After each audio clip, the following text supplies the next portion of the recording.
بسم اللہ الرحمن الرحیم۔ حقیقت میں عید نعمتوں کی تکمیل کی خوشی کو کہتے ہیں۔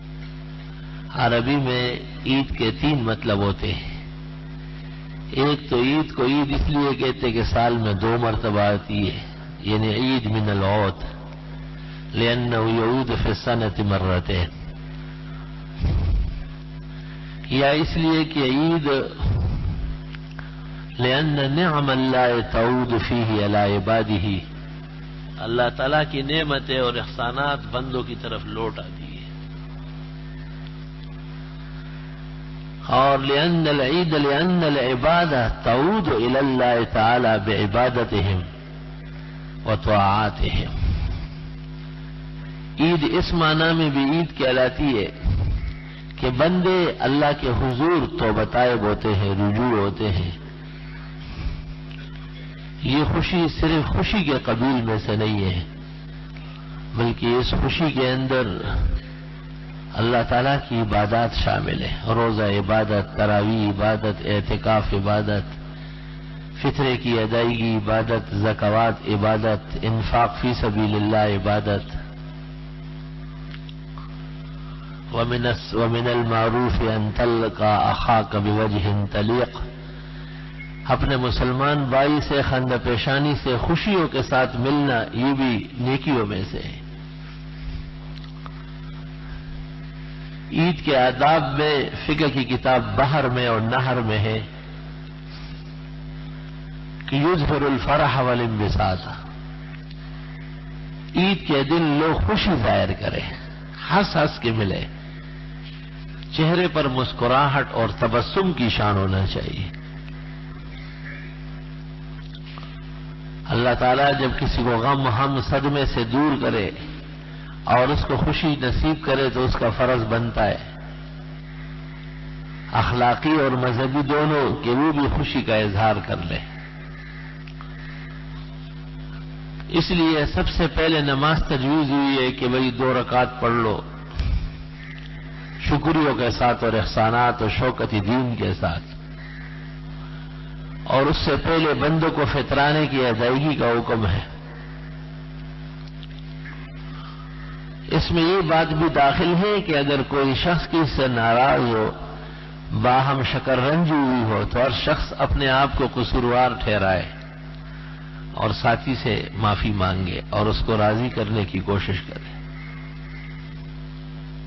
یار وہ زمانہ ہم نے دیکھا ہے، وہ لیلا مجنون کا قصہ ہوتا جا رہا ہے کہ عید کی رات اور عید کے صبح تک گھروں میں اور خاندانوں میں جرگوں اور پنچایتوں کی رش ہوتی تھی، اپنے بڑوں کو راضی کرتے تھے، بیٹا اپنے والد کو اور داماد اپنے سسرال کو اور بھتیجے اپنے چچا اور تایاؤں کو جرگے لے لے کے چلتے تھے کہ بھئی ہم سے غلطی ہوئی ہے، یہ زیادتی ہوئی ہے، اور بڑے بڑے تاوان ان کے اوپر رکھے جاتے تھے اور وہ بڑی خوشی سے اس کو قبول کرتے تھے۔ عجیب بات تھی کہ اس وقت علم نہیں تھا، جہل تھا، لیکن لوگوں میں اخلاق علم کے تھے، اور اب علم آ گیا، جہل نہیں ہے لیکن لوگوں کے اخلاق جاہلانہ ہے، ان کا کردار اور ان کی زندگی اور اس کے اطوار میں علم کے بجائے جہل پایا جاتا ہے۔ اس لیے ہر شخص اپنے غرور و تکبر کے اندر نازاں ہے اور فخراں ہے، اسے یہ پتہ نہیں ہے کہ رب حضور کے سامنے اس کا کیا حشر ہوگا، یوم یقوم الناس لرب العالمین۔ سب سے بڑی بات تو یہ ہے کہ آپ اور ہم ایک دن اللہ کے حضور پیش ہونے والے ہیں، اور وہ دن بہت قریب ہے، بالکل دور نہیں ہے۔ اللہ فرماتے ہیں سورۃ معارج 29ویں پارے میں، انہم یرونہ بعیدا ونراہ قریبا، یہ سمجھتے ہیں کہ قیامت بہت دور ہے اور ہم سمجھتے ہیں کہ بالکل قیامت قریب ہے۔ ہر آنے والا معاملہ قریب ہے اور ہر گزرا ہوا معاملہ وہ بعید ہو چکا ہے۔ جب بندوں کو یہ احساس ہو کہ مجھ سے اگر والدین خفا ہوں، ایک عورت کو احساس ہو کہ مجھ سے میرا خاوند ناراض ہو، اور ایک چھوٹے کو یہ احساس ہو کہ مجھ سے میرا بڑا ناراض ہے، اس لیے مجھے عید کے دن خوشی کا حق نہیں ہے اور مجھ پر خدا کی نعمتیں اور احسانات بھی نہیں آئے گی.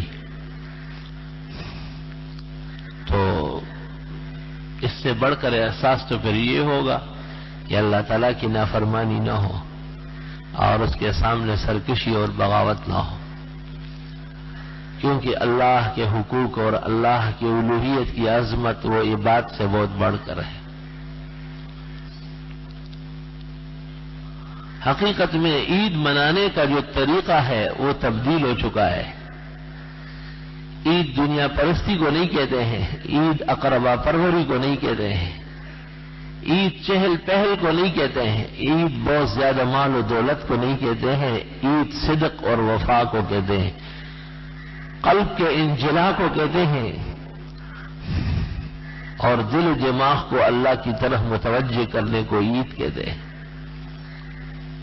اس لیے لوگ ایک دوسرے سے معافیاں طلب کرتے تھے اور اس بات پر بہت خوشی کا اظہار کرتے تھے کہ ایک بزرگ نے ان کو معاف کر دیا، والد ان سے خوش ہو گئے، والدہ راضی ہو گئی اور اپنے بڑے و اقربا وہ سب ان سے راضی ہے.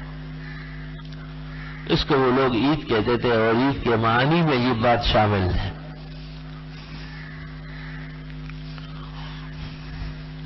یہ آپ نے دیکھا ہوگا کہ عید کے دن لوگ ہاتھ ملاتے ہیں اور گلے ملتے ہیں. اب تو بعض ساتھی ہمارے جو ہے وہ اس کو بدعت کہتے ہیں. ہمیں ان کی عقل اور ہوش پر بھی تعجب ہے. اصل میں یہ عید کا مسئلہ نہیں ہے، یہ معافی کا طریقہ ہے. معافی کا طریقہ ہے. گلے لگتے ہیں جتنے تھے گلے سب بھول گئے، وگرنہ یاد تھی ہم کو شکایتیں کیا کیا. یہ دستور ہے کہ آدمی جب کسی سے بغلگیر ہو جائے اور اس سے معافی مانگتا ہے تو وہ بھی انسان ہوتا ہے، وہ رضامند ہو جاتا ہے. ابوبکر صدیق سے کسی نے پوچھا تھا کہ ہم کیسے معاف کر لیں، ان کی طرف سے بڑا ظلم ہمارے سر پہ پڑا رہتا ہے. تو ابوبکر نے کہا کہ تم بھی یہ سمجھو کہ تیری طرف سے ہی بڑے مظالم ڈھائے گئے جو آپ کو نظر نہیں آ رہا ہے.